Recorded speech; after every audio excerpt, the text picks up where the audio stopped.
సమ్మర్‌లో మనం చలవ చేసే జ్యూసెస్ తాగుతూ ఉంటాం. అలాగే మనం తినే ఫుడ్ కూడా ఇంపార్టెంట్ అండి. బాడీకి హీట్ తగ్గించి చలవ చేసేవి.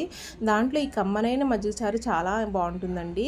ఇది వారానికి 1, 2 సార్లు ట్రై చేస్తే చిన్న పిల్లల కాడ నుంచి పెద్దోళ్ళ వరకు ఎవరైనా తాగొచ్చనమాట. ఏం లేదండి, పెరుగు తీసుకుని దాంట్లో ఉప్పు, కారం, పసుపు మజ్జిగలా చేసేసుకుని ఇవన్నీ యాడ్ చేసి మంచిగా మీకు కావాల్సినంత చిక్కదనంలో వాటర్ యాడ్ చేసుకొని మజ్జిగలా చేసుకుని ఉప్పు, కారం, పసుపు యాడ్ చేసి బాగా మిక్స్ చేయండి. దీంట్లో పచ్చి ఉల్లిపాయలు మంచి టేస్ట్ ఇస్తాయన్నమాట. పచ్చి ఉల్లిపాయలు మీకు కావాల్సినన్ని వేసుకోండి. తర్వాత ఇవి పక్కన పెట్టేసి తాలింపండి. 1 స్పూన్ ఆయిల్ తీసుకుని దీంట్లో ఆవాలు, జీలకర్ర, పొట్టు మినపప్పు, పచ్చెనగపప్పు, కరివేపాకు, పచ్చిమిర్చి, పచ్చి ఉల్లిపాయలు వేసుకుని మంచిగా ఎండుమిర్చి కూడా వేసుకుని మంచిగా ఫ్రై చేయండి. ఫ్రై చేసి ఒక 2 నిమిషాలు పక్క పెట్టండి. వేడి చల్లారిన తర్వాత మీరు కలిపి పెట్టుకున్న మజ్జిగని తెచ్చి దీంట్లో యాడ్ చేయడమే. కమ్మనైన మజ్జిగ చారు రెడీ అయిపోతుంది అనమాట. కావాలంటే కొత్తిమీర కూడా యాడ్ చేసుకోండి. సూపర్ టేస్టీగా ఉంటుంది. చిన్న పిల్లల కానీ పెద్దోళ్ళు